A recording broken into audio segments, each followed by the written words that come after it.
Tumepambana kuhakikisha kwamba tunabakisha kombe nyumbani, lakini imeshindikana. Tunaangalia mbele zaidi na kikubwa tuna focus katika mashindano yajayo.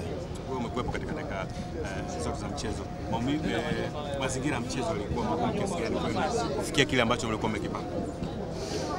Tulikuwa nyumbani, kama wachezaji tumepambana sana, lakini kiukweli kila mtu ameona,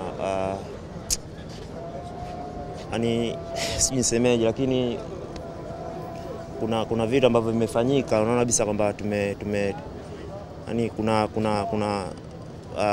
niseme niwe straight, mwamuzi ametuumiza sana, sababu ni game ilikuwa open na mwamuzi huu ni mchezo wa finali, na unaona kabisa kuna kadi ambayo imetoka ambayo ndio imetufanya sisi tuweze kuwa nyuma.